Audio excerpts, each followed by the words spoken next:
On today's episode, interviews with the elites from Canada's toughest mudder and very little talking from Will Hicks. This is the world's toughest podcast.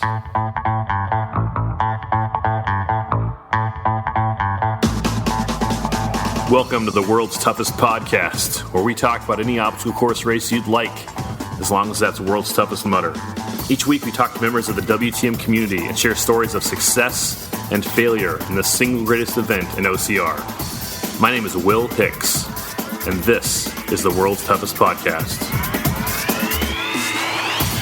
More from Canada's toughest mudder today, but first, let me give you 3 dates to write down.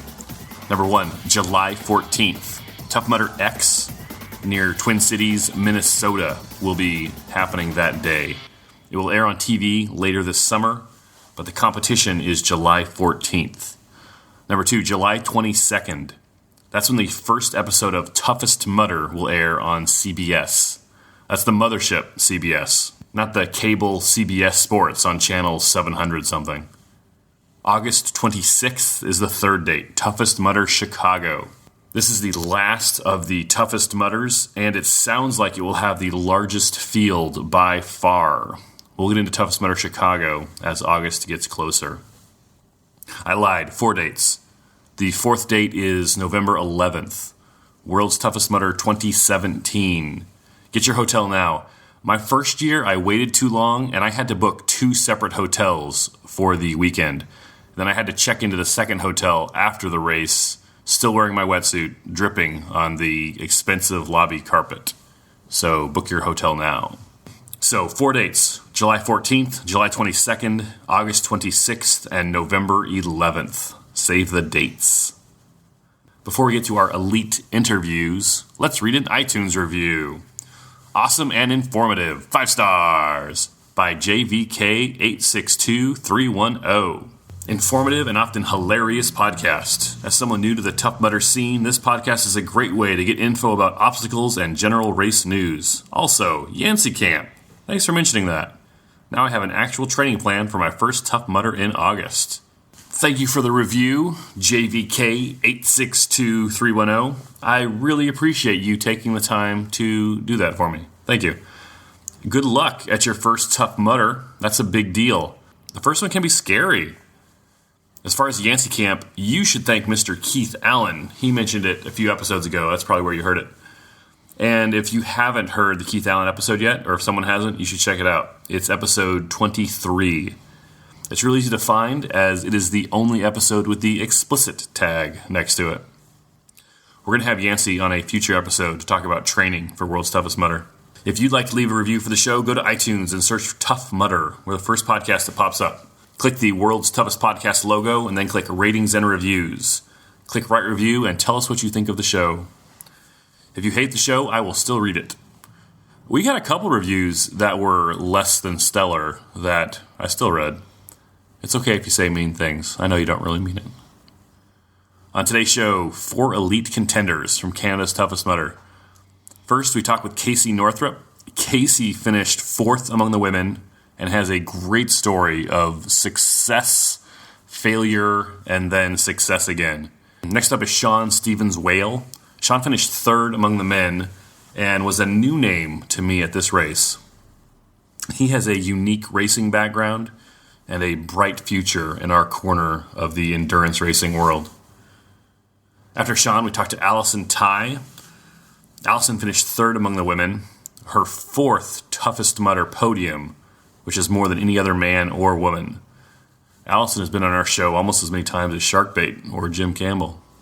Our 4th and final guest is Matthew Hansen. Matthew finished 4th at Canada's toughest mudder and had to fight off Austin Azar to get that 4th.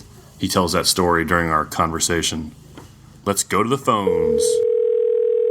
Casey Northup, congratulations on your 4th place finish at Canada's toughest mudder. Thank you. Appreciate it. This is the 2nd time you've gotten 4th place. You also got 4th at Toughest Mudder Atlanta.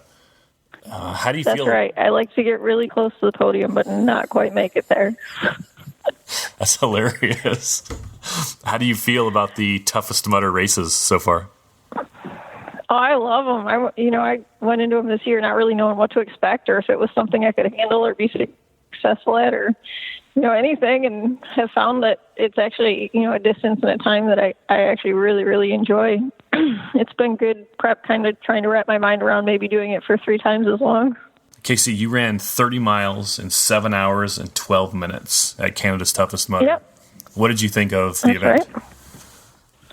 It was awesome. It was tough. I went into it really nervous just because I started the Philly toughest race and actually dropped out after 2 laps because I was just so incredibly unprepared for the weather. And of course, this race was even colder and even more extreme conditions. It rained some.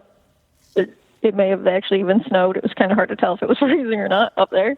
So I went into it kind of out to prove that I could deal with it if I was better prepared, but not entirely sure I could because I hadn't tried it yet. But found out when you have the right gear and you prepare for it better, it is very doable, and you can actually even enjoy it at that temperature, which I never would have guessed. But I had a blast on that race. What kind of gear did you wear for Canada? I think I wore at least 3 more layers than everybody else just because I was so afraid to get cold and drop out again. A neoprene base layer, just a really thin, long-sleeve neoprene shirt, and compression tights on bottom, and then a shorty wetsuit over that, and then a windbreaker over that, which ended up being perfect. I was really warm the first lap when there were no obstacles or any, water elements open yet, but as soon as we got in the water, it was perfect. I felt great the whole race. Once they sounded the horn and sent us off, how did the race go for you? How did you start out? I kind of go at them all the same. I've got the fancy watch that'll tell you your pace and your heart rate and all that, and I always start it and never look at it the whole race. I've been a runner my whole life, and I've always kind of just run with the philosophy. You kind of just listen to your body and see how you feel, and if you got a lot of juice, you go faster. If you're not feeling good, you slow down. And this race, I started out like I always do, kind of just at my pace. I don't take that sprint lap too seriously because I think in an 8-hour race, it doesn't make a lot of sense to go out and kill yourself in the beginning, even if you're going to gain, maybe an obstacle or 2 advantage that you get to bypass. I just don't feel like it's worth it. So I go out at a pretty, moderate, sustainable pace in the beginning, which is what I did, and kind of held that pace throughout. And I felt great. If anything, I went into that 6th lap really with the intention that I was going to go for a 7th and finished it in time that I probably could have gone for a 7th. It turned out there wasn't any real benefit to it because I wasn't going to catch Allison ahead of me, and I knew Stephanie was behind me, and I was pretty sure she wasn't going for a 7th lap. But, I finished with enough left in me to do a 7th, so I almost felt I don't think it would have made a difference even if I kicked it up a little bit. So I felt good. I felt really good. How did you do on the obstacles? I did well. The interesting thing is the only one I failed, more than once was hang time, which in Atlanta I had a blast on and had no problem with whatsoever. So I went into this one and got to it, was excited for it, and got up on it and fell. Made it across the cargo net, but then just couldn't get my legs up on the cable, and ended up coming down. And I think what it ended up really being was just that the technique that I had used in Atlanta, because it was so warm and I had so many less layers on, it worked there, but it didn't work here. I was so bound up with the tights and the wetsuit and everything. I had been kind of hand over handing across the cargo and then just kicking my feet up on the cable right before, coming down the cable part. Sure. And I was just so, bound up by all those layers that I just could not kick my feet that far up from, hanging out on the cargo net. And so I went through, the 2nd, 3rd, 4th, 5th lap and failed it and was so frustrated because I knew I could do it. I've done it before and it wasn't a problem. And I finally, my hard-headed, stubborn self finally started listening to, the volunteers and the other people on the last lap. I said, I got to do something different. I got to get this obstacle. They said, once you get your hands on the cargo net, you got to get your feet in the cargo net, which to me just seemed crazy because, it just seemed like you were going to get tangled in it and it was going to slow you down and whatever, but I had to try something different. So I did, and man, they were so right. It's so much easier that way. I wish I had listened so much earlier, but I did finally get across on the last lap, so that was a little bit redeeming for myself. So that one was the only one I really struggled with. I failed stage 5 clinger once when I hit a muddy spot and just lost a grip, but those were the only ones. The rest of them were pretty easy, save for, of course, the ski jump, which was not easy for anybody, but overall they went really well. What do you do on operation? Do you do it or do you take the penalty? Oh, actually, strangely enough, I don't know why. I can't explain it, but operation is a breeze for me. I don't know why. I always get up there, I stick the pole in, I grab the little ring, and I'm gone. I mean, it's such a quick, easy obstacle for me. I don't know if I've just got steady hands or what, but I love that one because I usually make up some time on it. Do you get shocked? No, I never have. Did you notice that the holes were bigger this time? They were way bigger. I felt like it. And plus, halfway through the sun started coming up, so you could actually see the rings. I mean, like the hardest part really usually for me is trying to line up your headlight through the little holes so you can actually see, where you're sticking your pole around in there. But, having a little bit of daylight, I thought made it way easier. How did you do in the middle of the night, 3, 4 o'clock in the morning? I felt good. I was super nervous those first couple laps just because I kept expecting once I got wet, and especially once I hit Arctic enema, that I was going to get cold, because that was what got me in Philly. I was kind of just barely on the edge and surviving and dealing with it until I hit Arctic enema, and that was when I got just way too cold and I couldn't warm back up, and I was shivering and I was numb, and I had to bag it. But I hit Arctic enema, and then within a quarter mile after that had warmed back up and felt good, and that was when I really knew that I was okay. And I was so happy just to know that I was going to make it through the race regardless of how it went. Philadelphia was such a disappointment, and I was just so upset with myself for days afterwards because I didn't finish. So as soon as I knew for sure, after 10 or 15 miles in this one, I knew I was good.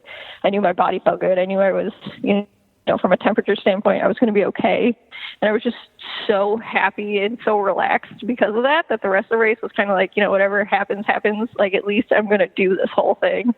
And that's a huge step up from the last one. So, it's all good. So it was really just, for me, just a totally fun, happy, relaxed race. What were the mistakes you made in Philadelphia, you think? Was it mainly the wetsuit or the clothing?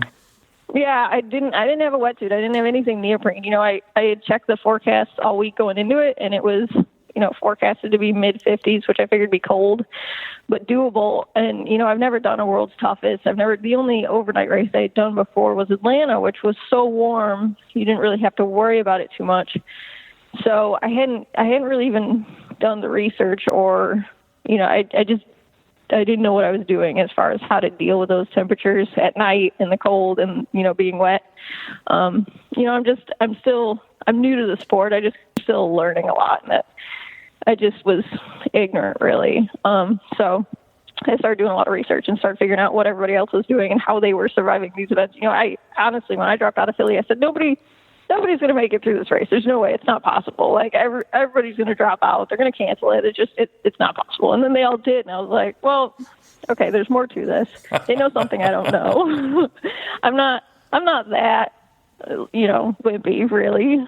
So, there's something here. And then I started learning about the wetsuits and the neoprene and, all of that. So I got on their level with the gear, and, it makes it much more doable for sure. You said it really bothered you when you had to drop out of Philly. How did you use that, or how did you learn from that coming into Canada? Yeah. I mean, it just crushed me. After Atlanta, I had all these, expectations of myself and, thoughts about whether, I could be successful. I went into Atlanta not having any idea what I was capable of or where I was going to place, or whether I was, up there with Lindsay or down there at the very bottom. I had no clue. And then, coming out in fourth after that, when you start thinking, well, I could be good at this if I really worked at it. Fourth place in your first race. I could be a serious contender. Yeah, exactly. So, I really cracked down on the training, and I really got serious about it, and, really, really prepped for the Philly race in every way except for, dealing with the cold, apparently. And so then to drop out on that one, it was just, just so demoralizing. For a day or two, I kind of kicked myself and said, if only you had known, or if only you'd prep better, what could that race have been, whatever. But you got to get over it. If you're going to stay serious about it, you just got to kind of put it behind you and say, all right, you learned something, go back, do better, prep better, take what you learned from that race, apply it to the next one, and just be better off the next time. Because, we all hope that we're doing this for a long time. It's not something we're doing for a month or two or whatever. It's something you hope to do for many years. So one race in the grand scheme of things shouldn't be all that big a deal, but it just hurts your pride at the moment. But I got over it and moved on and took what I learned and applied it in Canada, and obviously managed to turn it around and come out much more successful in this one. So how did it feel after that disappointment in Philadelphia to have another fourth place finish in Canada? Oh, it felt great. Every one of these I go into saying, more than anything, I just want to hit the podium, which I keep just falling short of. But, I'll take fourth all day. It's good. And especially as new as I am at it, I'm certainly not disappointed with it. I was super happy, and especially knowing, I've been in this just long enough now and gotten to know all these girls just well enough now. I know what, their history, their background, their training and all that. Just the thought that I'm up there in contention, competing with these girls just feels amazing. It's hard to believe sometimes because I have so much respect for them and for what they can do and for their careers, that just to be, see my name up there mixed in with theirs is super exciting. It's funny you keep saying that. You're close enough to literally touch the podium. It's got to be frustrating to be so close sometimes. Yeah, a little bit, but it just keeps pushing me to go back and kick it up one step further and, try just a little bit harder and keep trying to get there. How many laps were you able to do before they opened the ski hill? I only had to do it on my last lap, actually, luckily. And it was, I can't even lie, it was part of my decision not to go for one more because, like I said, I knew there was nothing to gain from one more lap other than my own pride in saying I could do one more. But I didn't want to do the ski jump again. I really didn't. It was terrible. It was easily the hardest single element of any race I've ever done. It was horrible. I mean, it was fun to look back on it and say you did it, but during it was tough. How did you approach it? Did you try and speed walk it, or were you on all fours? I kind of did a little of both. I was mostly on all fours. Luckily, I got there the same time as a couple other guys. And, we all kind of laughed and joked about it as we went up and all did that. Oh, my God, I can't believe we're doing this thing all together, which, any amount of camaraderie when you're getting through something tough helps a lot. And to see somebody else suffering beside you makes you feel a little bit better about how hard you're huffing and puffing. So they kind of made it fun, but... Do you think it's better to look up and see how you're doing, or just keep your head down and look at the grass? I think I mostly kept my head down. I got about 3/4 of the way up and actually stopped for just a second to turn around and look back. And when you looked back, it was crazy to see what you had just come up, and almost a little bit trippy, really, because you kind of look out over the edge and you can't even see some of the people. It's so steep, like it's a drop off, really. So that was crazy. But at that point, you're like, all right, I made it. I'm almost there. We got this. But it was tough. I was afraid I was going to slip and roll back down and have to do the whole thing again. You totally could. It was steep enough that if you slipped or lost, a footing, you could go a good ways before you slowed down for sure. You finished about 2.5 minutes ahead of Stephanie Bishop. How did the race between the two of you shake out? We were kind of back and forth in the beginning of the race. I think she was struggling some more on some of the obstacles, but probably running faster than I was in the beginning. And then I think as the race went, probably slowed down to about the same running pace I was, but was still kind of having some more difficulty with the obstacles, so I got a little bit of an advantage there. I kind of always had a feel for where she was because every once in a while I'd get a glimpse of her. And I actually saw her on the last lap when, I'm trying to think exactly when it was, but at some point there was a part where the course kind of doubled back, and I got a glimpse of her and knew about how far behind me she was. So I knew I had a few minutes, and I knew I was still feeling good and was able to actually kind of kick up the pace a little bit those last couple miles. And I knew just from the interactions I'd had with her that she wasn't feeling really great. You know, she had some stomach issues and was kind of digging in, just trying to get through that last lap. So I felt okay. I kind of knew that I was pretty secure in finishing it before her, and that she probably wasn't going to go out for that last lap. But it was funny because when I finished, 7:12, so I still obviously had plenty of time. I could have gone out for a last, and I sat there at the finish line debating whether or not to go. And she came across and she said, "You going for another?" And I said, "Are you?" She's like, "No." I was like, "Well, that makes up my mind then." I was prepared to race her on one more lap if I had to, but I wasn't super disappointed to not need to. You know, she's the defending champion of World's Toughest Mudder. That had to feel pretty good. Yeah, it was kind of crazy when you put it in that perspective. Because, again, like I said, these girls, I've just got so much respect for them and their experience in the sport. And, as the newcomer, I'm following all them and trolling, their social media and trying to learn what they're doing to get on their level, and to once in a while feel like you're there with them. It's awesome. Tell me about the finish. How did you feel crossing the finish line? I felt great. Like I said, I still, even when I came across the finish, I hadn't decided if I was done or not, which is such a weird, thing, because most races you cross the finish line, you're done. This one, I crossed the finish line, and, I was still trying to make up my mind if I was done or not. And once, Stephanie came across and we chatted a little bit, and I decided I was actually done. And, it was just fun to hang out and relax and talk to everybody. But, yeah, I wasn't really sure if I'd finished or not. So I kind of made that finish a little strange, but it all worked out. Will we see you at Toughest Mudder Chicago? I will likely be there, but not be competing. I think I'll probably go and pit for some friends. But the scheduling worked out funny, where that race is just a week before U.S. Championship. I don't think I'll risk it and run it and possibly not be fully recovered for U.S. Championships. I think that race is going to be important for me. So like I said, I'll be there. I'll be cheering everybody on. I'll be seeing how everybody's doing, keeping an eye on the competition, but I don't think I'll race that weekend. Will we see you at World's Toughest Mudder? You will. I spent the whole first half of the year, even after Atlanta and Philly, still debating whether or not I wanted to do it, but I've definitely made my mind up here after Canada. The one thing that was still kind of holding out on me and I was still nervous about was the cold more than anything, and whether I could deal with it. And now I've proved hands down 100% I can. Not only deal with it, but get through it and enjoy it. And so, I've finally made up my mind. I'm absolutely going. Yes. So you've run Toughest Mudder 3 times now. What lessons are you taking with you to Vegas in November?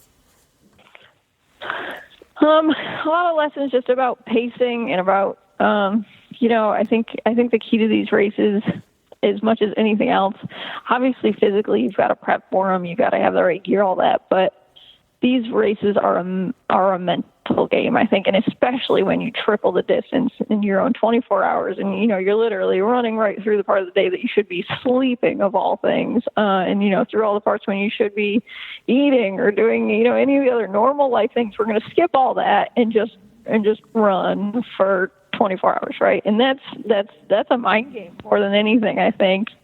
I think when it comes down to it, you could very easily have people who are less fit or less capable on obstacles that could easily do better in these races, just because they've got a mental toughness that outdoes the others.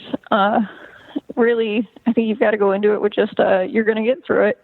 You just make up your mind. Same with these 8 hours. You make up your mind right in the beginning that you're going to do 8 hours. So just settle in, relax, whatever, think no race that length is going to go perfect. It's not like a track event or a 5K or something where you're going to go out, you're going to set your pace, you're going to check your splits, and they're all going to go right to the clock. It's just not the way these races work. You got to go into it knowing things are going to go wrong. You're going to make mistakes. You're going to end up taking penalties that, had you done something just a little bit differently, you wouldn't have to take. You're going to end up going out on laps and saying, oh, I wish I had, eaten that one more thing or grabbed that one more piece of gear. And, everybody's going to deal with that. And you just have to accept that, for 8 hours or 24 hours or whatever, it's not going to be perfect, but you're just going to do it. And whatever comes up, whatever happens, whatever goes right, goes wrong, you're just going to deal with it and keep going. And that's very much been my mindset in these toughest races, and will be at Worlds as well, is that you settle in, you deal with it as it comes, and you just keep going. Try to have fun with it more than anything. Casey Northup, any last thoughts on Toughest Mudder Canada? No, it was just, the terrain was awesome. The people there were amazing. Really, to me, I think the most fun part about that race compared to some of the others was how far north we were, and the fact that the sun was coming up at, 4 something in the morning, and we actually got to see the course for part of the race. And the scenery there was just incredible. So that kind of made it special, getting to see what was around you and just how beautiful it was there. So it was a great race. I enjoyed it a lot. Hello.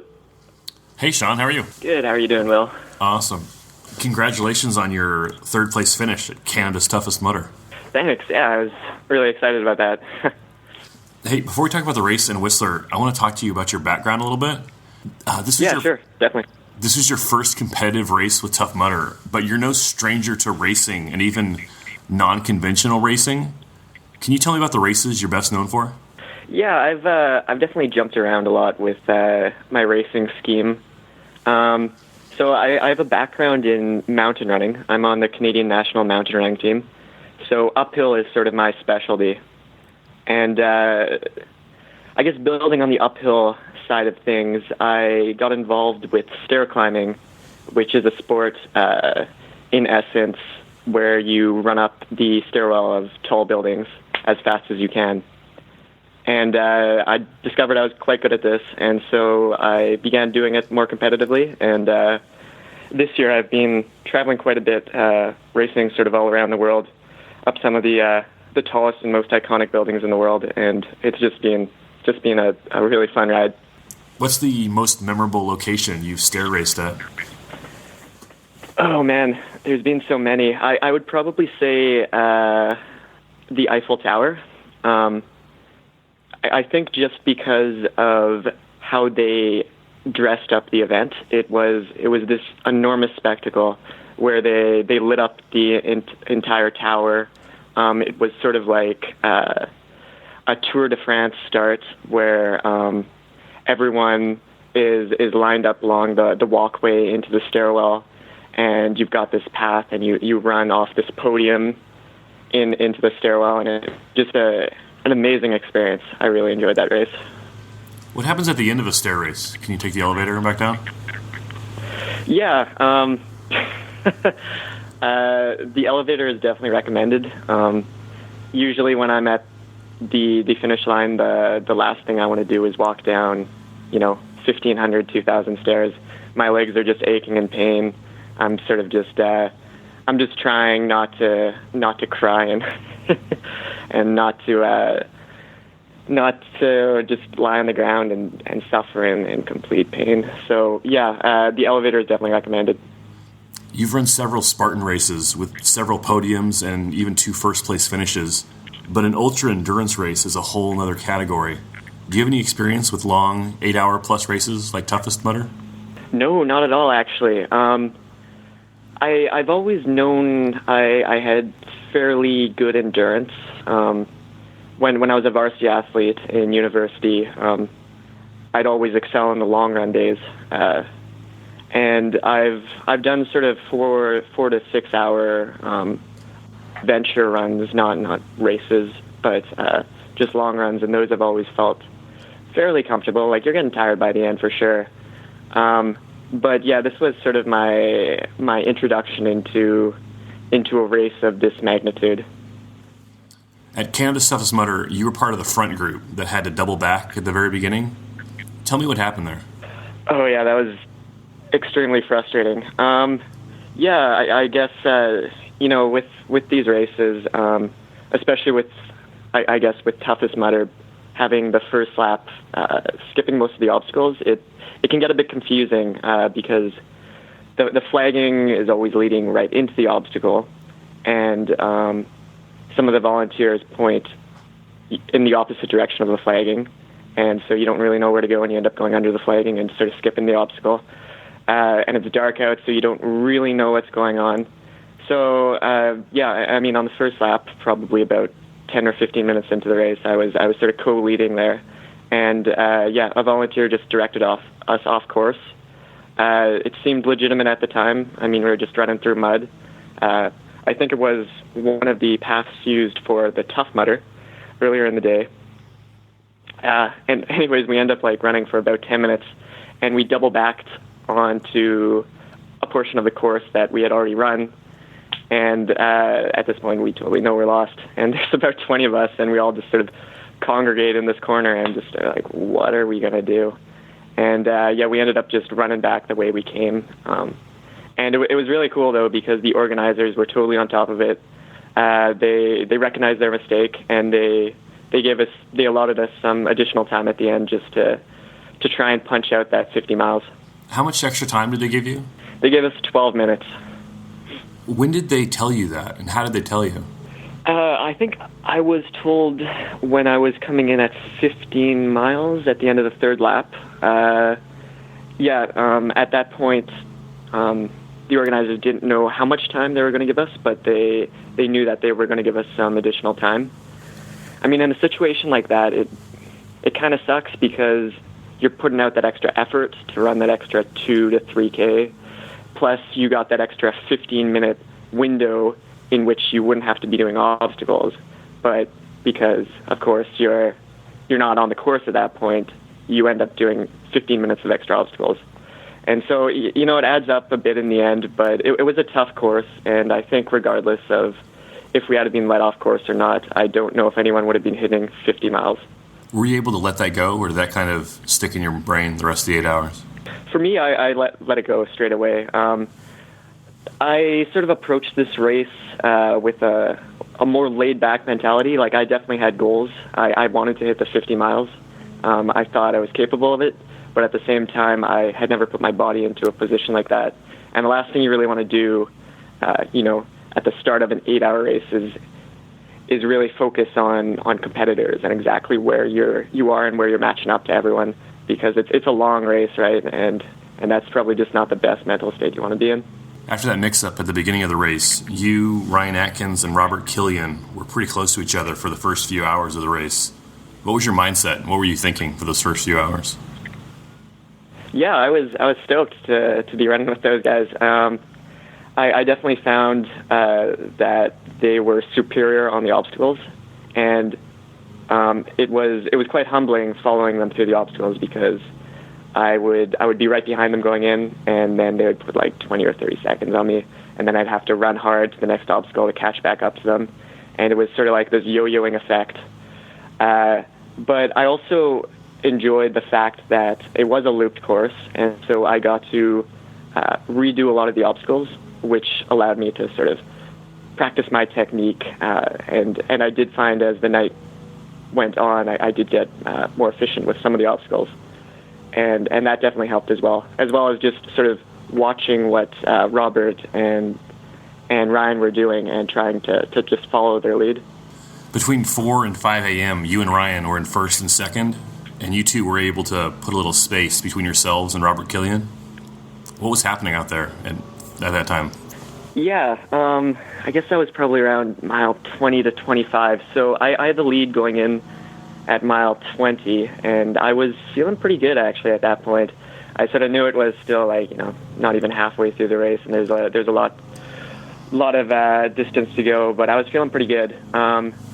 And coming out of mile 20, though, my forearms began to weaken a bit. I was wearing shorts for the race as well, and so my legs were tying up a bit, which was preventing me from really stretching out on the downhills. And Ryan, he caught me at King of the Swings. I remember there's the line that you sort of have to shimmy down, and I remember shimmying down it just cautiously, trying to keep my keep my arms engaged, and here goes Ryan just like sliding right down past me, making it look effortless.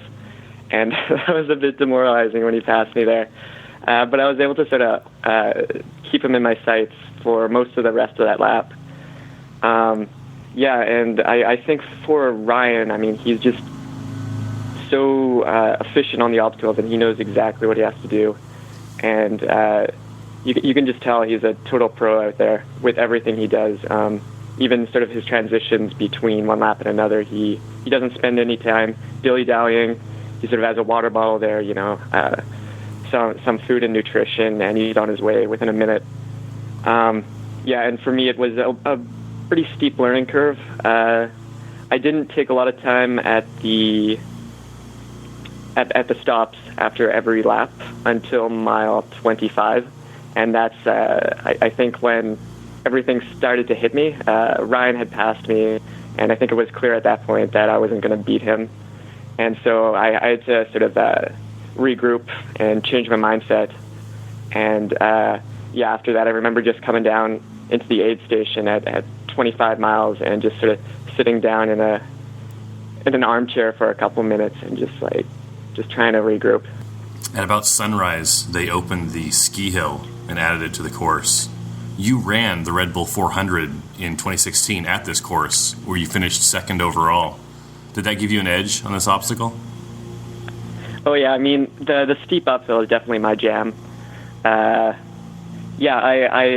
love that stuff. Again, in an 8-hour race, when you're talking about like a 35 to 40 degree ski slope, you're not going to be running up there very quickly. It was definitely a hike, but at the same time, it was sort of refreshing. It's nice to change it up a bit. And I was probably gaining some ground on Ryan, maybe, but I mean, by that point, he was totally out of sight. So I'm just focused on my own race at that point. You finished your 40th mile in second place at about 7:30 in the morning. Ryan had already taken off to complete his 45-mile loop before you got there. What did Tough Mudder headquarters tell you, and what were you thinking right then after you finished 40 miles? Yeah, that was probably a bit of a strategic mistake on my part. I remember coming in, looking at my watch between probably at mile 38-ish, just before coming in at mile 40, and looking at my time and knowing that I had a pretty sizable gap over Robert and thinking, there is no way Robert's going to get 45 miles. I can probably just sit on my lead at 40 miles and take that with me to a second place podium finish. And so I sort of got in that mentality, and it was a really unhealthy mentality, because rather than focusing on doing another lap, I was just focusing on making it to the end of this lap and then calling it quits.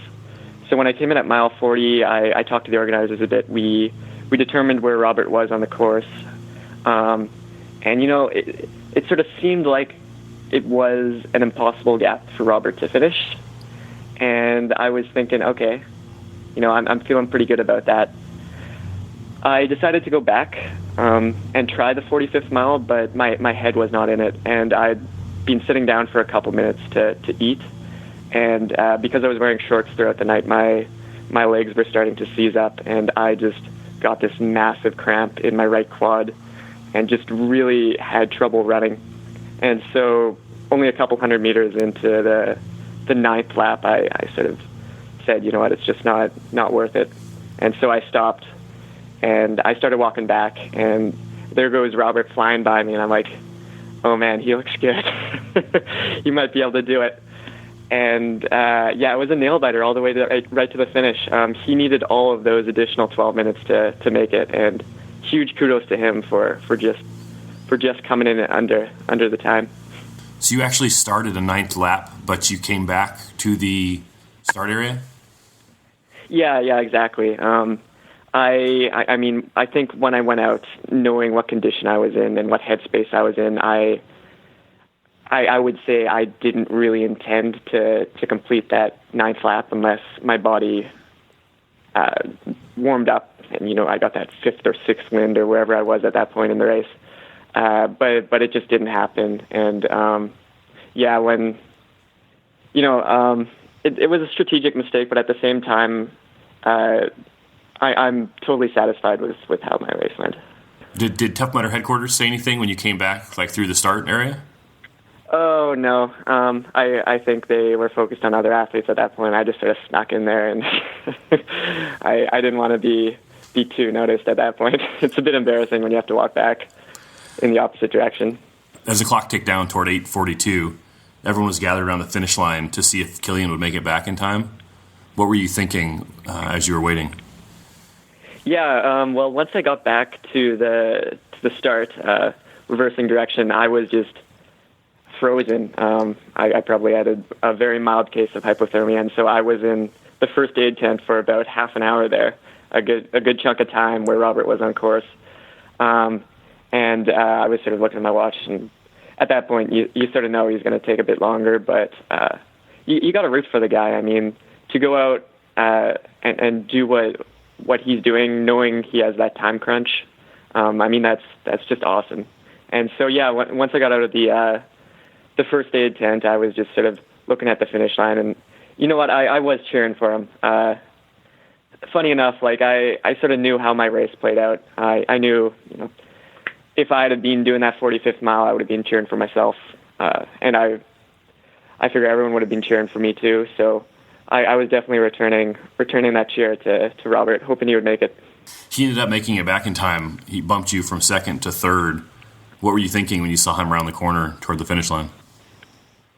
You know what? I wasn't too disappointed. I was happy to see he made the time.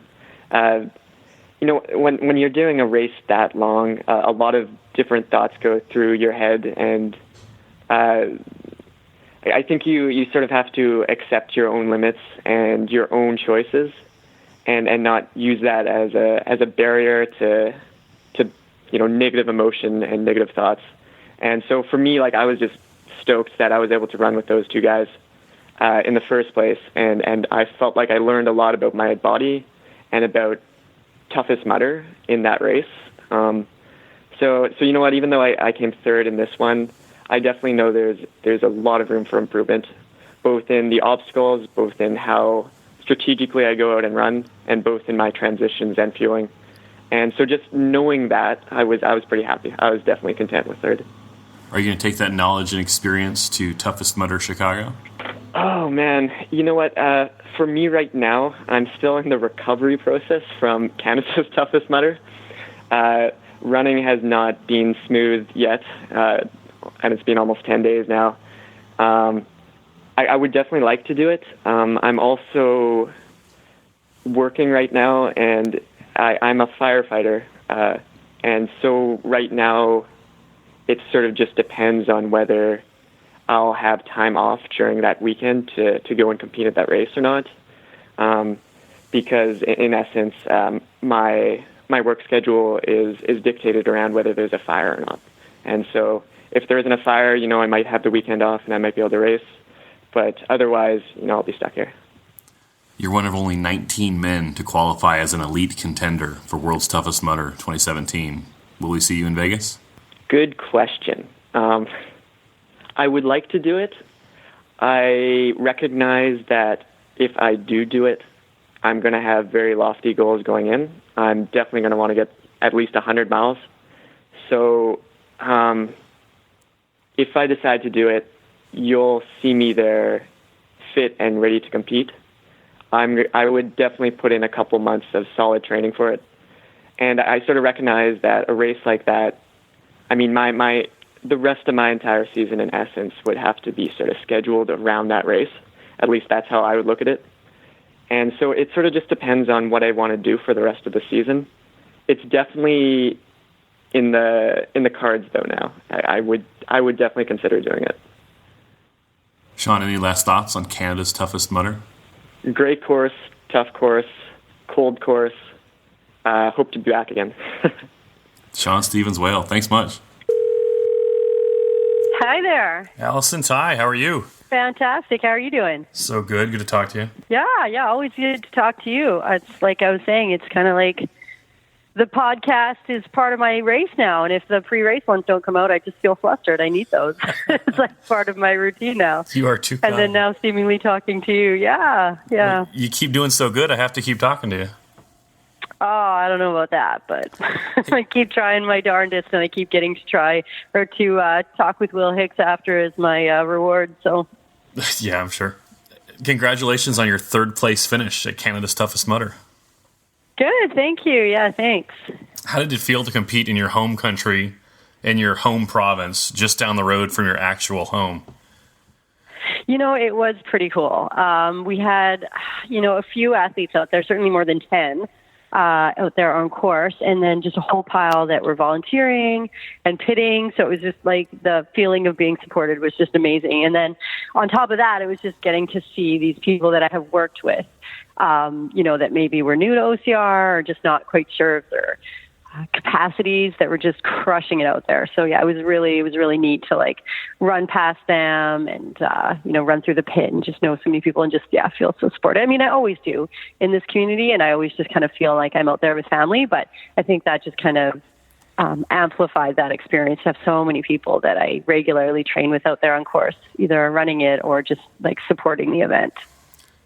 It seems like Canadians take well to OCR. There's Ryan and Lindsay, of course. There's Michelle Ford, who got second, yourself, and I can keep listing them. Why do you think that is? I'm not sure if it's because we're built a little more gritty and rugged, or maybe just because as culturally we do tend to be a little bit more optimistic and laid back. So maybe that just takes well to the constant barrage of challenges that get thrown at you in an OCR. If just being, a little more positive about things kind of plays out in the end. I kind of have theories on people that do well in endurance events being just like hopelessly optimistic, not thinking it's going to get better and just feeling like, it could always be worse, and that we're grateful to just be out there. So I think that kind of plays in as well. And maybe just because it's so cold here, miserable, that you just get kind of used to bad weather. Although I am now living on the West Coast, and I just feel like I've softened up 1,000 times to hot weather and cold weather because it's mild here all year. Uh-huh. But yeah, where I'm from, it's like, I can't, it's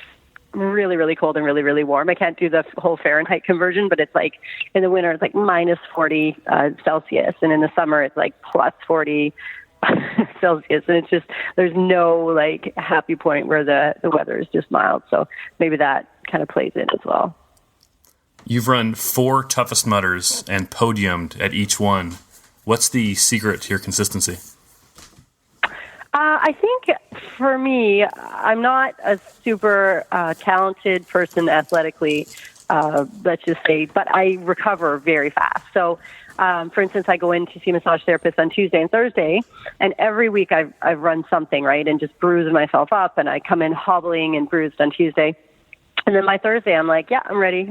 I'm done. I have no bruises on my body, and I'm just ready to train hard again. So I think especially with the toughest mudder, rather than like it being a competition necessarily of athleticism, it ends up being a bit of a competition to see who can recover faster and get back into training so that you can taper properly.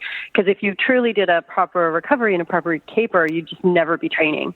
And obviously that's not going to play out for you on race day very well either. So yeah, I think it just is like who can recover the best. And my body tends to be pretty good at recovering. If there's one thing it can do, it's pretty good about bouncing back. So I'm kind of fortunate for that I can get right back into training pretty quick.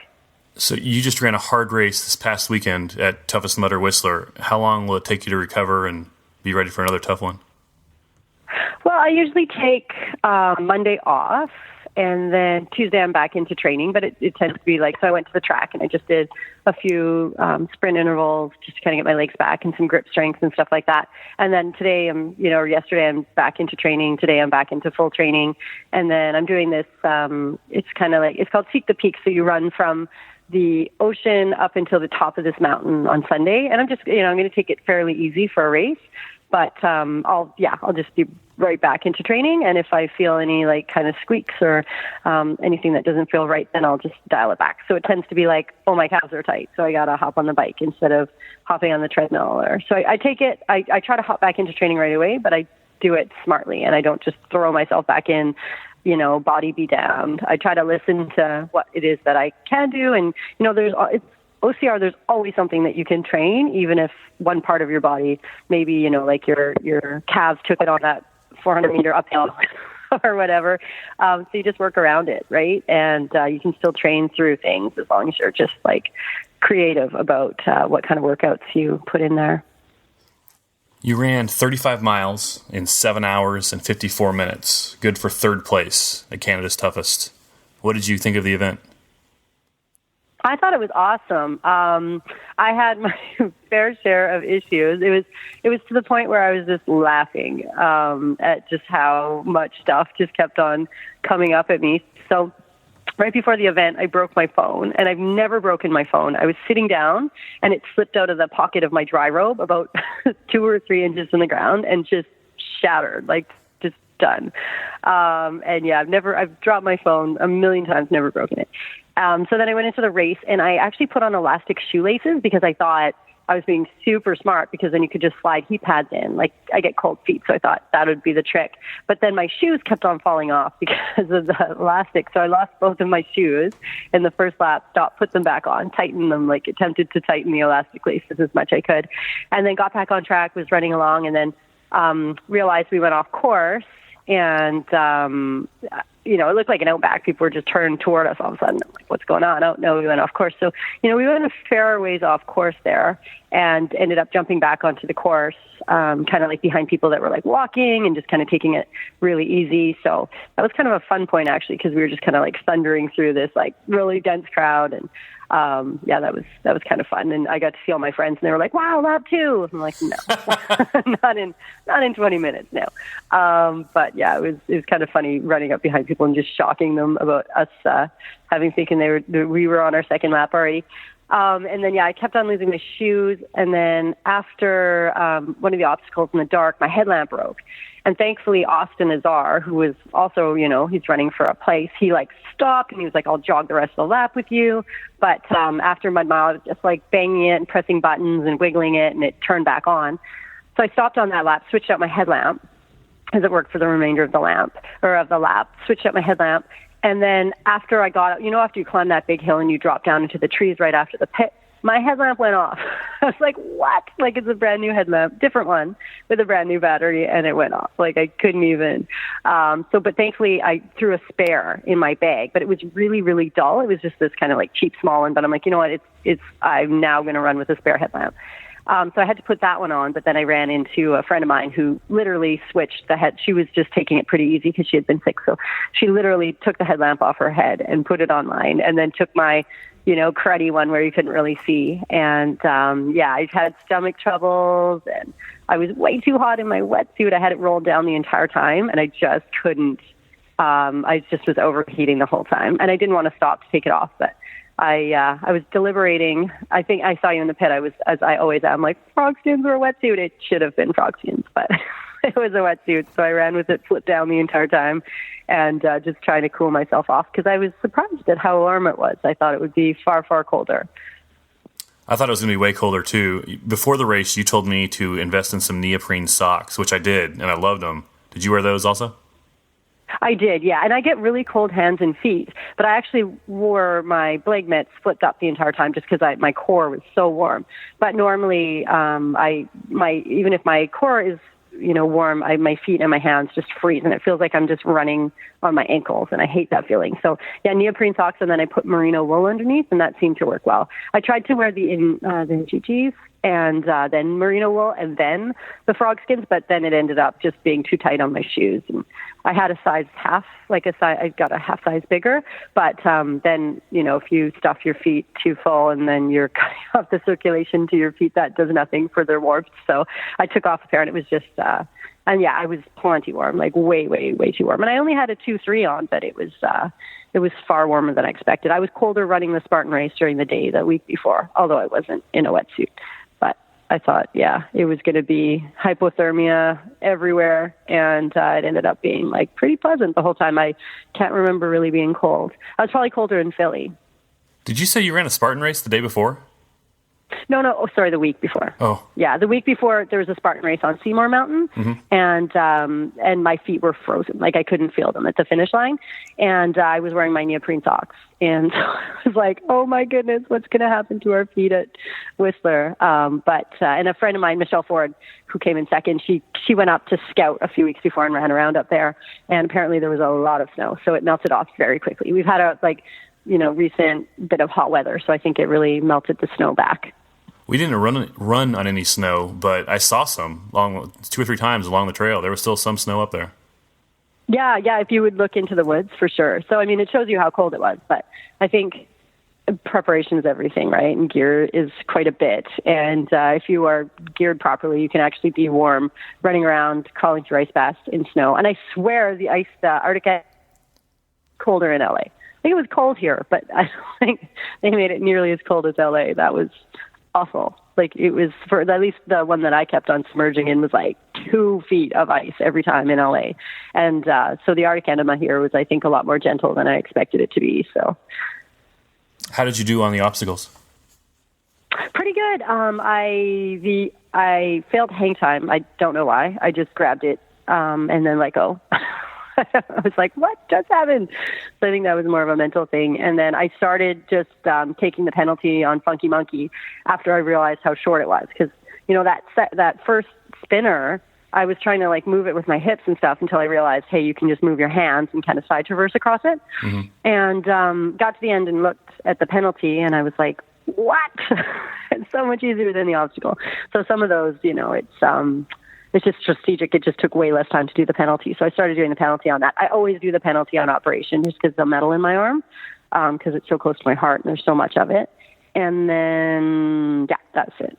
Just that one fail off hang time. And then I was just, skipping Funky Monkey later on just because I noticed that it was shorter. And I actually did, I heard on your podcast, somebody threw an elbow through Kong. And so I started doing that on Kong and I managed to make it across pretty easily each time. So that's that's a really good tip. Does that work for you? I think when it gets slippery like that.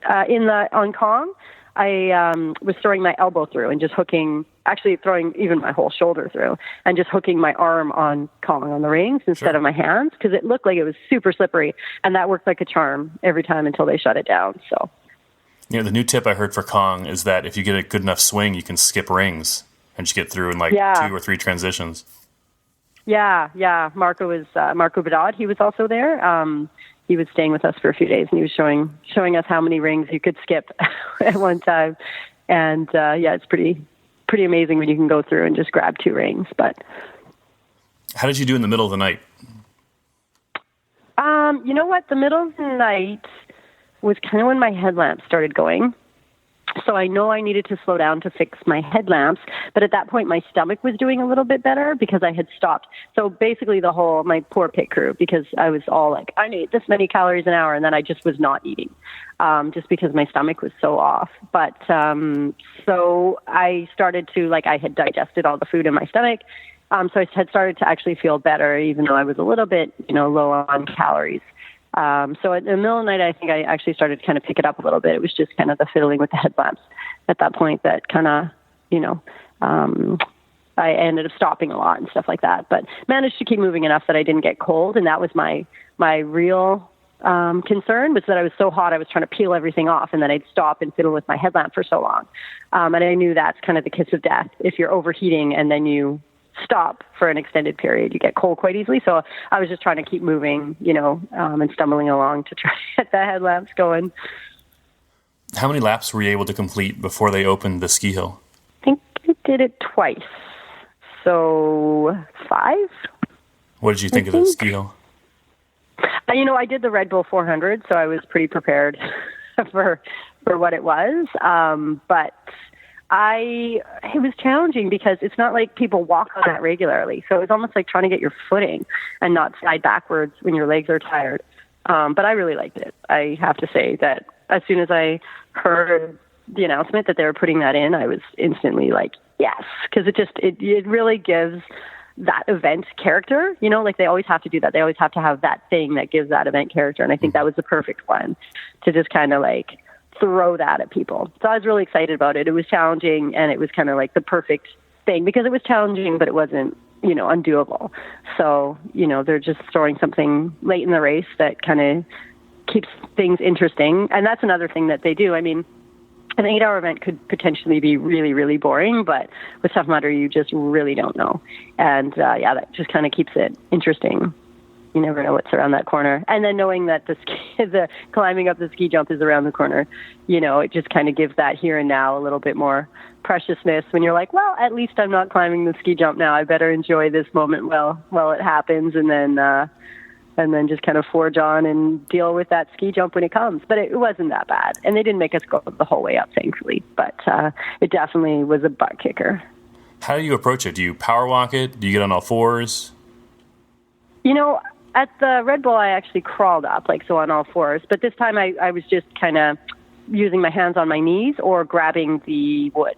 So I kind of alternated between grabbing the wood on the side and then just going on my hands and knees, or going with my hands on my knees, sorry. So I just kind of leaned into it, power walked it, and then tried to get as much of my weight forward as possible and tried to keep my legs moving. So not stopping at all was the plan. It's sometimes easier said than done, but I think when people end up standing, and stopping, then the heart rate kind of goes down. I just kind of want to stay very steady on the way up. And so that's kind of more what I focus on. And then however I feel like climbing it at the time is I just kind of play around with that and just change how I'm doing things. So I was grabbing the wood and then hands on my knees, and I didn't end up crawling, but I think that probably would have been a good technique because I did use that for the Red Bull 400. I pretty much just bear crawled up it. The Red Bull 400 is pretty much just a sprint up the hill, right? It's start at the bottom and you finish at the top. Yeah, you go all the way up into that little shack at the top on the metal. It's just like an all-out sprint. You just feel like dying at the top. And so I think a lot of people that had done the Red Bull and then were doing this one were just terrified that it would be that exact same sensation. I'm like, we're not really sprinting up this thing. So you're going to want to take it a little bit more steady than that. And I don't think it'll be as bad. It was still a butt kicker, but it's not like you're just collapsing at the top and unable to move. You were only 5 minutes behind Michelle Ford for second place. How did the race between the two of you shake out? Oh my gosh, it was hilarious. So she passed when my headlamp went off. And then, we got a little off course. So then I passed her after that. And I didn't really notice when I passed her because she was in a wetsuit. I was in a wetsuit, so I don't think but then I heard behind me that it was Michelle, and I thought, I should have slowed down and chatted because we're good friends. And then she passed me when my headlamp went off, and her and Lindsay both. And then I the whole race, just tried to chase her down, and it was hilarious because everybody I'd pass would be like, "You're 3 minutes behind." Her, every single person. And it was never 2.5, never 3.5. It was I was 3 minutes behind her the entire race, seemingly. And then some people would add and she looks really strong. This is not boding well for me. So I just, I thought, who knows, maybe there'll be a chance I can catch up. So I'm just going to keep pushing. And if not, then I'm just going to keep pushing. So, that at that point, my only tactic was just to keep pushing, keep my legs turning over. And I know Michelle, unfortunately, too well, and she's got really good endurance and she's really good at obstacles. So it's not even like I could bank on her failing obstacles at the end or slowing down. So it was just all about, let's get my own race. And, I felt really happy about even just being on the podium against such a strong field when I had issues. So, everybody has issues in the race this long, but I just feel like the whole night was just one thing after another. And so at that point, I was just happy enough to be in the mix, forget catching anybody and chasing anybody down, especially when I was perpetually 3 minutes behind. So tell me about the finish. How did you feel when you crossed the finish line? It's like always. It's just an amazing feeling. But I think even more so when you've overcome quite a bit of stuff. And it was just one of those, one of those days when you wake up and just things keep just going wrong. And I kind of felt like that the whole race. And with this kind of a race, it's so much about the mental aspect and not letting that stuff get to you. And so I think that was my big obstacle, my big learning of the night is just control what you can and just let go of everything else and just, staying positive and keep doing what you can do and giving what you can give. And then it just feels that much better at the finish line when you're kind of able to overcome more. So yeah, it was a very special finish line to me because I had overcome all these little things that kept on adding up. And then also just having my people there, like having my crew there, just being in Vancouver and having all my friends to share it with at the finish line. And something that they've just been very interested in me doing, going around doing these toughest series. So yeah, to be able to share it with them was just phenomenal. So that was kind of the icing on the cake. Will we see you at Toughest Mudder Chicago? Oh my gosh, yeah. I'm really excited for that one. I'm going to turn in my training a little bit to more like flat, fast, long distance running because I hear there's not a lot of hills in Chicago. So I'm guessing it's going to be, obstacle dance and really challenging that way.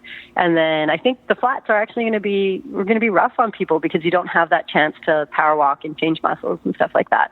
So I'm really going to turn over my training more to just flat and fast and long. And, put the focus in there for now. One last hurrah. I can't believe there's just one last toughest in the series, and then we're already on to WTM. So it's exciting, but I just feel like the season where did it go? It went so fast. You've run Toughest Mudder 4 times now. What lessons are you going to take to World's Toughest in November? There's just a little bit on gear for sure.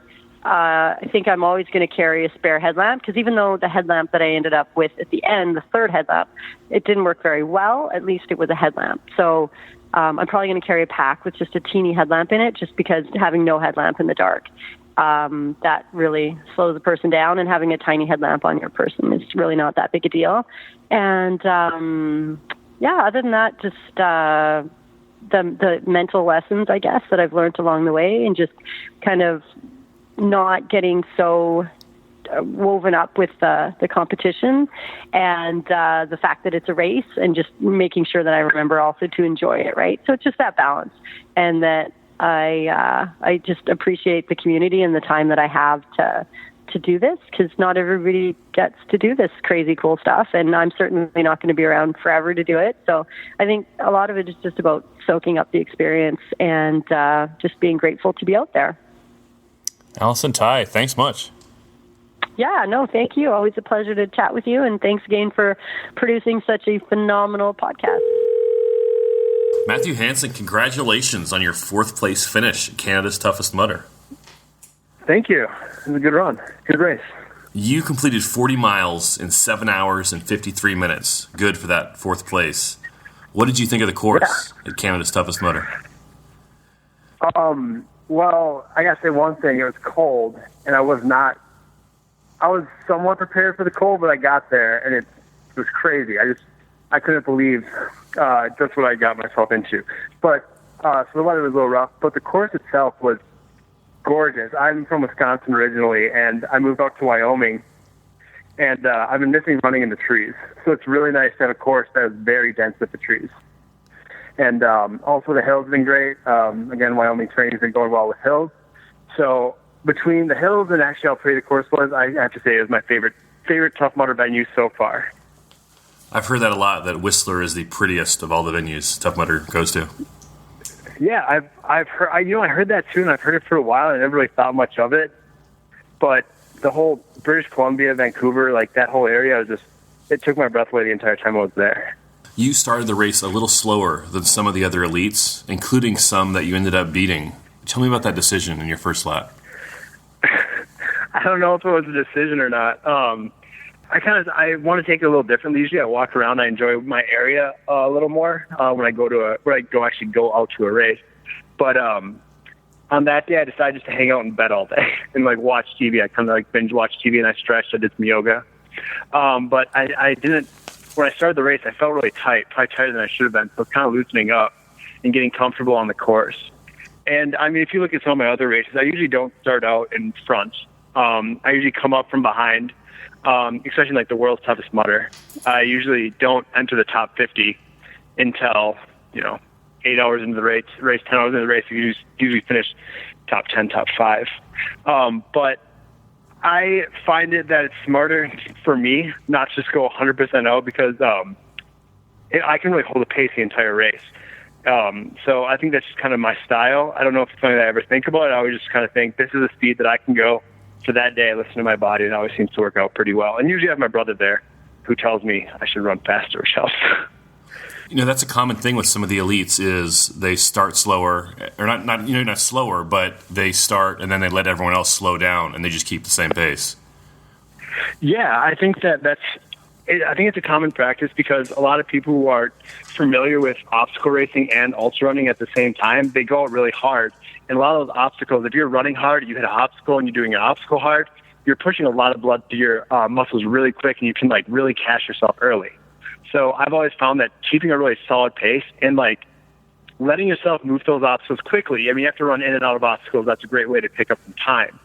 But you have to be smart with not just going as hard as you can because you're going with upper body and lower body at the same time. And when you're going all out, it just never seems to work out. So I found that kind of even pace is the best way to go about it and catch up at the end. What was the middle of the race like for you at 3, 4 o'clock in the morning? So I started feeling really good around 3 or 4. I really liked it. Around 3:30, that's when I started seeing the sun peak up a little bit, and that kind of perked me up a little bit. I do like night running, but I was tired. It was so muddy and rooty on the ground, and my headlamp wasn't working right for this race. I really do like the headlamp I have, but it got wet early on, and usually it's fine, but it broke. So for this race, I was coming out of the night, and just when the sun came over and I could start seeing the ground, I really felt like I was a lot more even in my running, and I was conserving more energy. So I felt good. It was 6:30, 7, 8 that I started falling off, and I think the reason that was because I usually have my brother as crew, but for this race he wasn't able to make it out, so I was on my own, and the pit was a fifth of a mile off the course, so you have to run out a fifth of a mile and come back in. And I kind of had to make a decision, was that time worth it to get my nutrition? And unfortunately, kind of stupidly, I decided it wasn't. So I was letting myself get way deficient on sugar and caffeine and carbs. And had this been a longer race, I think that really would have hurt me in the end. Not only that, but Tough Mudder had a moratorium on food on the course because of bears. Yeah, which I thought was a joke. I saw the Facebook posts about bears being on the course, and I'm like, that's just, a funny thing. But I was pulling up into the course, and there's bears on the side of the road, and I've never seen a bear. I've seen mountain lions, I've seen wolves, and I've never seen a bear, and I'm like, wow, that thing will murder me if I don't run just a little faster than it. There's an old joke that says you don't have to outrun the bear, you just have to outrun the guy next to you. Yeah, and that's, I always ran with someone for that exact reason. That's why I started out slow, because I was getting ready to run away from that bear, conserving myself for the real race. What did you think of the Soul Crusher, the ski hill they opened in the middle of the race? So I liked the Soul Crusher. I didn't charge it because that late in the race and where I was in my position, I felt like that would have done more damage than good. But I really do. Being from Wisconsin, I'm a very flat runner. I'm long and easy. But last year I moved out to Wyoming, and I live on a mountain called White Mountain. And in 3 miles, I get about 2,000 feet of gain. And I've really gotten to hills and running hills. I think it's the cadence, the form, and I think it helps runs move by pretty quick. So I liked when they opened that because the more hills, and that's why I went out to this course and, wanted to try to make my stand here, was because of the hills. And I think that I really did that, and it paid huge dividends. I think it will continue to do so going into the world's toughest mudder. There's hills, and then there's that ski hill, which was 37 degrees. How do you power hike it? Do you get on all fours? How did you attack it? Usually power hike it, but I let myself. I would definitely power hike it, or even I run a similar hill that I can run, but I was so low on sugar at that point that I was on my hands and my feet. I was going up like a bear. I saw all those bears doing it, so they must be doing something right. You mentioned you got cold. How did that affect you throughout the race? You know what? I got cold right before the sun came up, and it sucks because, you're just shivering. You're using energy to keep yourself warm rather than keep yourself going, and that can be a big problem. It was a problem for me probably about 4 or 5. And then once that sun came up, I felt a lot better, whether that was just a placebo effect. Well, it was because the sun was getting a little warmer. I mean, it was still pretty cold. But part of me wishes I would have had a wetsuit on, but I I don't know if mistakenly or smartly, I didn't wear a wetsuit for that race. I wore compression pants, a compression shirt, and then a wetsuit hood and wetsuit gloves, and then neoprene socks. And that combination, I think, was a really winning combination, because when you add a wetsuit and hills together, I've always felt that I get a ton of lactic acid in my legs just because I'm fighting that wetsuit. I mean, it doesn't move smoothly over my skin. It really grabs, it binds, and it gives you a rash like no one's business. So I got cold for about 45 minutes. I think that hurt me for that 45 minutes, but overall, I don't think I would change how I was dressed. Maybe there's some like wetsuit. I would probably have changed it from my windbreaker to like a North Face shell, but I think that's the only change I would make. Austin Azar finished right behind you. Tell me about the race between you two. So I would love to say that I knew Austin was there and I was just going to keep myself in front of him. But I had no idea where I was in the placings. And we were at the last mile and a half of the course, and I saw someone charging. I didn't know it was Austin Azar. And I have amazing respect for him as a runner. As another runner, he scares me. I know he's somebody who, if I'm with him at mile 35, I can count that at mile 95 he'll still be there. I'm not going to count that he's going to, make a mistake, get hurt, or anything like that. He's a guy who knows courses, he knows trail running, he knows obstacle racing. But about a mile and a half out from the finish of the race, I noticed someone bearing down on me, and I figured it was either Trevor Chavez or Austin Azar. So, and I kind of thought I was going to make a really good attempt at the end of the race. The last mile and a half, I was pretty dead. Like I said, I was not smart on my nutrition this race, and I think that would have made a huge impact. It probably cost me 5 miles in this race. But I saw someone charging down on me the last mile and a half. But the reason I kind of let myself ease into that last mile and a half, which the last mile and a half was all obstacles that I was doing really well on, especially what's called Blockness Monster. And that's where these rotating dice, these rotating dice rotate in the water, and usually you need 2 or 3 people to get over them. I taught people how to sail for 6 years of my life, and there's a thing called dry capsizing a boat where you go over the side of it, and without getting wet, the boat takes total rotation in the water, and you can flip it back over. So getting over Blockness Monster is just like dry capsizing a sailboat. So I've always had a really easy time doing it, and I've never really needed anyone's help. And usually you need 2 or 3 people to get over it. So I figured if I could shoot that one, I could just bomb the rest of the course. And I've been working out with high schoolers in Wyoming who can run 4:15 marathons. So we've been doing repeat 800s where they're doing 70% all out, and I'm doing 130% all out. But that between those 2 things, that helped me keep them off. Now, like I said, I let my nutrition go because usually I'm lucky enough, and I really feel like my brother keeps me on my toes and on my nutrition. And without him, I let myself get into a point where I made my last 2 laps very slow. And I think given another lap, Austin Azar would have no problem passing. My nutrition changed a little bit. I could have made it more of a race. You completed 40 miles in 7:53 and 13 seconds. Austin also finished 40 miles, 4 seconds behind you. After 8 hours of running, you beat Austin by only 4 seconds. Tell me about that finish. Yeah, like I said, I got over the last obstacle with Blockness Monster. I just took off as fast as I could. There's a few dips. I basically jumped the dips. I had a couple people in front of me. I'm like, on your left, contender. And people are always nice enough to get out of the way. And I always feel like such a loser when I do that because, I don't know, I just feel like they have a race too. And no matter what place they're in, this is a big deal for them. And I always don't like it. But when, you're battling out 4th, 5th, 1st, whatever, it's a big deal too. But I just remember him coming back on me. And no matter what I did, I could not lose this guy. So I was figuring this is someone who's in the top 5. This is someone who knows what he's doing because he's running hills, he's being smart, he's taking the top slow, recovering, then hitting the other sides of the downhill hard. And I just remember thinking, I've worked on sprints, I've worked on running a low 4-minute mile. This is where that training comes in. So I just dropped it and as fast as I could, and I ran full speed. I made it over the finish line, and I just collapsed. Ended up in the med tent for 30 minutes.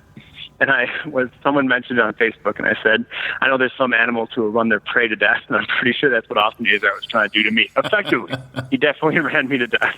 You got 40 miles in both Atlanta and in Canada. 40 in Atlanta was only good for 9th place, though. Was Toughest Canada that much tougher than Atlanta? Oh, yes. I think that in Toughest Atlanta, I don't know what happened. I think I ran a strong race, and I think there's great competitors who had every right to beat me, and they earned that. And that just wasn't a good race for me. And those guys are fantastic runners. I think, and a reason I really wanted to go to Whistler was because I thought it catered to my needs. I mean, I'm from Wisconsin. I'm good with the cold, despite getting hypothermia 2 years in a row, World's Toughest Mudder. I'm good with the hills. I'm good with the cold, and I really felt like that was going to be a strong course for me. And I'm kind of kicking myself because I know I keep going back to it, but it's ultra running and it's like long distance, all obstacle racing is so much about nutrition. And I made mistakes that I made my first year, and I'm 5 or 6 years into this now. And I know that I need to be on top of my nutrition. I think it cost me 5 miles. I really do. But I felt better in Whistler, and I really think my training right now is paying huge dividends. And I really can't wait to keep going on it and show what I've achieved at the World's Toughest Mudder this year. You mentioned you're strong on hills. The next toughest mudder will be in Chicago with no hills. Will we see you there? You will probably see me there. I don't know if I'm going to be racing yet. I might be running with my brother and sister who will be running their first 8-hour toughest mudder, so it might be a family thing. But if I come to Chicago, my goal will undoubtedly be 50 miles. I've worked hills hard, but I'm working on all-around training. I don't think there's any reason I can't get to 50 miles. And Chicago's home field. I mean, I went to Northern Illinois University. It's in Rockford. I've ran that tough mudder 2 or 3 times. That would be home turf for me. I'm very comfortable with everything Midwest. I'd love to take home a title. With your top 5 finish, you are now one of the elite contenders for World's Toughest 2017. What are your goals for World's Toughest this year? My goals are always to surprise myself and just do the best I can. I really love what I'm doing, and this all started as a way just to keep moving. Like I've always been the kid in the back of the room, like shaking his desk in like middle school because he can't sit still. And then I went to college and grad school, and this was the only way I could keep myself in the desk. So I really think that I don't know if I have a goal like I'm going to take first, I'm going to win, I want $50,000. I think my goal is just to run hard, run the entire race, and feel good. And if I had to put a number on it, I would love to see that 110, 115 mark. I think, and given this summer, this is my first year as a school counselor, and I have the summer 100% off, so it's my turn to be a full-time runner. And I'm really excited to see what kind of gains I can make this summer. Matthew Hansen, any last thoughts on Canada's toughest mudder? Stay away from the bears. Don't feed the bears. Special thanks to Casey Northup, Shaun Stevens-Whale, Allison Ty, and Matthew Hansen for appearing in this episode. Also, special thanks to my gardener and his leaf blower. Be sure to leave a review on iTunes. I'll see you next week. Thanks a lot, guys.